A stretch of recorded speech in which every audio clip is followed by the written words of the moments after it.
This is a story about Jack, based on the Railway series by the Reverend W. Awdry, and read aloud by me, Chris Richardson.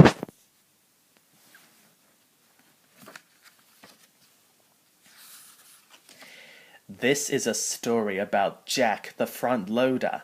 When he came to the island of Sodor, he couldn't wait to get to work at the quarry, but rushing in too quickly got him into trouble with the rest of the pack. It was a tingly spring morning on the island of Sodor. Thomas was excited. The fat controller had sent him to collect a new special from Jenny Packard. Miss Jenny ran the yard where all the diggers, cranes and lorries on Sodor lived. At the yard, Jack was waiting for Thomas. "I'm Jack, the front loader," he whirled proudly. "I can load and unload and carry lots of things. I can haul and shunt," boasted Thomas. Thomas and Jack set off for the quarry. "Is this your first job at the quarry?" called Thomas. "It's my first job on the island," Jack called back. "I can't wait to get to work." At the quarry, the pack was working hard.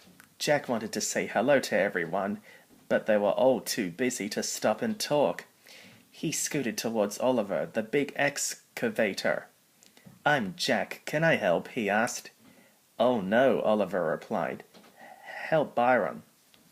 Byron, the bulldozer, was shoving rock and rubble with his giant blade. "I'm Jack. Can I help?" asked Jack. "I don't need help," boomed Byron busily. "Try Kelly the crane." "I'm Jack," Jack whirled, rushing up to Kelly the crane. "Mind my paint," snapped a lorry. "You should watch where you're going." "Isabella," scolded Kelly. "Sorry," said Isabella sourly, "but it's too busy here for rushing and pushing."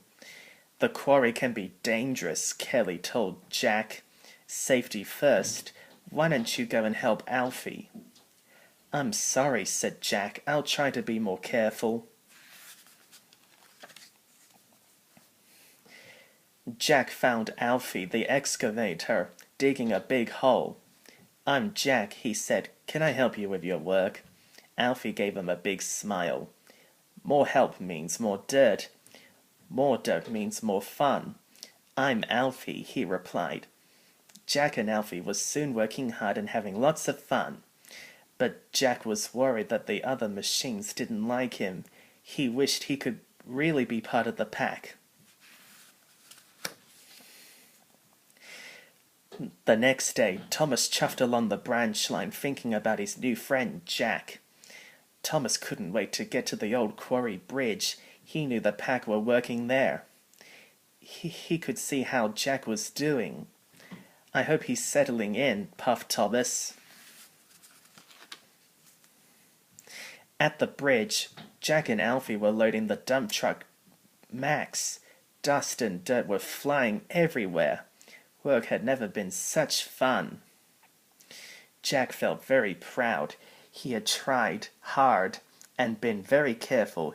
He hoped the pack would see what a good worker he was, and Miss Jenny would let him stay.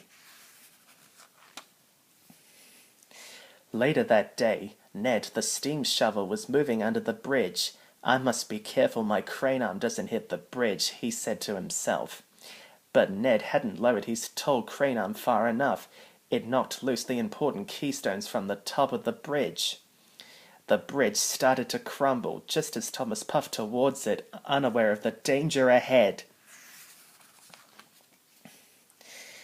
Jack saw the danger. "Thomas!" he shouted. Jack jumped in and lifted his front loader up to the bridge. He pushed with all his might. Thomas saw the flagman, and his driver applied the brakes, but they couldn't stop in time. "Cinders and ashes!" cried Thomas. The stones were very heavy, but Jack didn't let go. Thomas crossed the bridge safely and whooshed to a halt. "Hold on, Jack," called Kelly, and he rushed to help. But Jack couldn't hold on any longer. The bridge came tumbling down. "Are you all right, Jack?" asked Kelly. "I think so," he replied, but his arms were badly bent. Thomas took Jack back to the yard. Jack was afraid that Miss Jenny would be cross with him.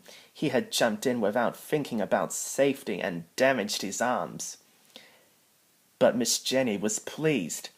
"Well done, Jack," she said. "It's off to the fitters with you tomorrow. The pack can't have a front loader with bent arms." "You mean I can stay, will Jack?" "You're part of the crew," Miss Jenny grinned. "Welcome to the pack, Jack," shouted Alfie. Kelly and Isabella cheered. Jack was so happy he couldn't think of anything to say, so he just revved his engine and bounced his bucket. Thomas was very pleased that his friend could stay. "Welcome to the pack, Jack," he whistled. "Peep, peep."